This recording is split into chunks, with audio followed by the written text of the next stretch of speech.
muslimin wal muslimat rahimakumullah. Nyaritakeun sebuah pondok pesantren berarti nyaritakeun sebuah pendidikan anu dikelola ku para kiai kerena meureun ulama anu ngarajina ngaranna santri, intina berjuang neruskeun lalakon Kangjeng Nabi Muhammad sallallahu alaihi wasallam dengan julukan al ulama warasatul anbiya. Lamun ulama warasatul anbiya berarti kiai-kiai nu aya di dieu teh ieu teh ahli waris Kangjeng. Tapi lamun urang disebut ahli waris bunga sugan we di akhirat teh urang aya tirkah. Geus amin we Ki Nurjaya nyaho bener nyaho teu. Maksudnya beneran jadi ahli warisna apa henteu? Sebab Kangjeng Nabi mah ngembangkeun syariat anu tumpuanana wahyu Al-Qur'anul Karim, anu harita kazoliman bangsa munkarat kafir musyrikin anu ku Kangjeng Nabi dibabad habis, kelenteng gereja ku Kangjeng Nabi dirubuh-rubuhkeun. Ialah perintahan Allah melalui Al-Qur'anul Karim. Teruskan ku para sahabat, para tabi'in, atba' tabi'in, datang ke tahun 2018 ulama warasatul anbiya model Ki Nurjaya ngadirikeun gereja. Tanda tangannya na jeung Ki Jamal. Atuh beres Ki Jamal. Lumayan lah malnya. Yang sambeli Fortunereun eta si gara-gara nama jeung Ki Fudoli. Hancur jai. Atuh mana warasatul anbiya. Lamun Kangjeng Nabi ngalempeng-lempeng di zaman harita ulah aya nu belok-belok sehingga naon bae musyrikin yen gerakan teu akur jeung Al-Qur'an babad habis. Teu akur jeung Al-Qur'an rindes taruhanana nyawa perang berjuang Kangjeng Nabi melalui perang salila hirup Kangjeng Nabi teh lain leha-leha. Di Mekah geus puguh Kangjeng Nabi teh dihina dicaci maki nu ngaran diciduhan mah geus teu aneh, bahkan rek dibunuh Kangjeng teh Allah ngainstruksikeun hijrah ka Madinah, sugan teh di Madinah teh rek nyantai horenganan perang barang Ki Jamal balik dicaringin Ki Fudoli, Ki Nurjaya, ya Karim ganti mobilnya sering biasa jadi berjuang. Kos gitu ya, masalah sih Ji, biasa bae sih. Masalah tuh. Tuh kan, atuh barisnya nama karitu sarua.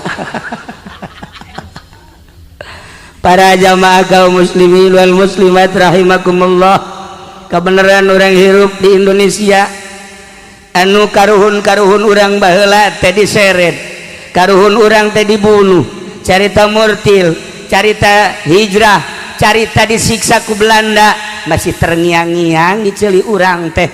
Alhamdulillah urang ayeuna merdeka berkat karuhun urang, nikmat urang mengisi kemerdekaan di negeri tercinta Indonesia. Malah alhamdulillah segala ka istana eta geus salah satu kemajuan, salah satu keistimewaan bahwa ulama diterima di tengah-tengah negara Indonesia. Jaki Nurjaya ge meureun hayangeun diondang ka istana ngan tadi teh atuh naon deuleueuna urang istana kanyana. Sapira mencitan sapi nya nama kitu ge loba anu henteu bener babalianana. Para jamaah kaum muslimin wal muslimat rahimakumullah, di zaman Belanda sebelum merdeka pesantren tetap jaya, pesantren tetap eksis. Kiai-kiai na diseret, kiai na dibunuh, kiai na dicaci dimaki, tetapi makin dicaci dimaki dibunuh pesantren makin eksis sebab dititah teh berjuang ngalawan setan-setan, ngalawan kemungkaratan di zaman Belanda memeh merdeka. Masya Allah, pesantren tetap eksis.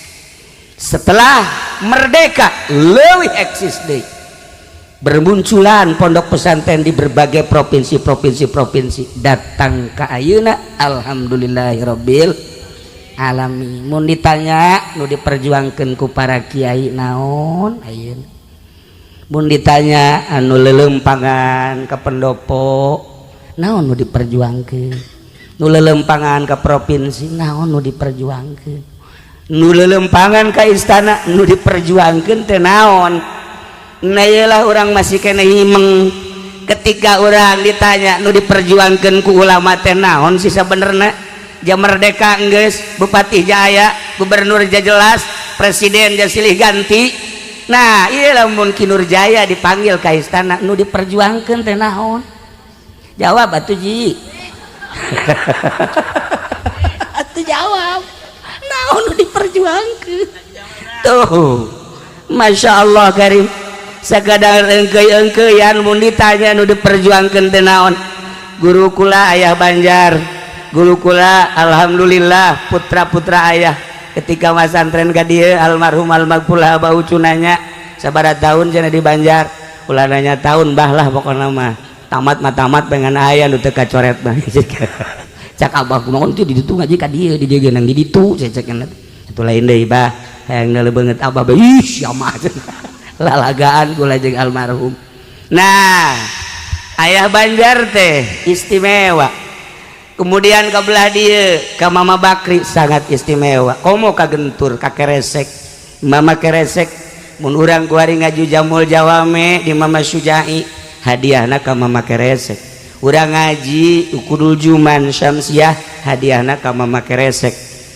Mama Nahrawi teh lain lalagaan ojol ngaji jeung Mama Syatibi. Mama Syatibi boga ukudul juman, Mama Keresek boga syamsiah. Tidinya ieu urang ojol lah ngaji duaan, nu ieu ngawurukan syamsiah, nu ieu ngaji ukudul juman, duanana jadi kiai ngebledug di Jawa Barat. Ai Ki Nur Jaya jeung Ki Jamal jana mah ojol Fortuner. Lain ojol ngaji mah geus bisa lah cenah mending ieu beda ya Karim. Udah nyaritakeun guru-guru urang di dieu di Sekong Masya Allah lamun ngobrol teu kaharti kula osok nelaah mun ngobrol teh aya Karim teu kaharti, tapi lamun ngaji Masya Allah capetangna luar biasa. Eueuh be galak gap gelep gep, tapi lamun ngobrol teu kaharti. Tapi kuari makin Jamal malah mun ngobrol capetang mun ngaji teu kaharti. Ki Nur Jaya mah leuwih tah macam. Ieu mah sakadar nyaritakeun luar biasa guru-guru urang. Ulah malam Salasa sok ngaji ka Abuya jeung Ki Nur Hasan almarhum, Ki Subandi Ceret jeung Kiai hiji deui saksa mobil. Ulah harita dibere mobil ku almarhum Abah jeung paranti ngaji. Ngaji teh datang ka ditu teh Masya Allah luar biasa. Ngaji Bukhari, ngaji naon gitu ngaranna ukudul juman dicoret, terus kadang-kadang surahna teu akur jeung nu dibaca. Buya mah nu dibaca eta surahna nya nama nyarekanan Haji Jamal. Eta kan eta Buya mah. Salah satu keistimewaan Abuya anu kula katangkep harita begitu kula zarah ka Gentur, kula masantren di Picung di Aang Baden, aya Abuya kaler disebutna nya nama ngaharamkeun make cincin lantaran narik-narik kadaria. Pernah kula ngadatangan ngobrol ja akrab, ai sakadar narik-narik kadaria mah meureun urusanana batin, urusan haram, urusan zahir, pangjelas nyarekan ka kula. Teu terus atuh nya nama kolot kula babudak. Ente terus akhirnya nanya ke Abuya make cincin teh haram apa halal sih nu sabenerna. Malam Salasa harita Abuya make cincin di dia opat Haji nyurahna kikiran bae mun aya Haji Jamal dipentas jana teh cincin. Gitulah ahli-ahli batin ngahukuman terhadap murid-murid. Aya urang rangkas ngaji meureun harita rada kaseleran ku urang Bogor rada ngaharamkeun speaker. Atuh sababaraha minggu surahna speaker beta abuya can kahartieun beureun ku kiai teh datang kamarah ih jama sababaraha kali ge teu kaharti bae cek eta. Ta eta lah ahli batin mah seperti kos kitu. Mun harita ki Nur Jaya milu ngaji jeung kula asana dicarekanan bae unggal minggu nyana ku abeuh. Sebab ieu mah wajahna lain wajah kiai cek ieu mah wajah kebo.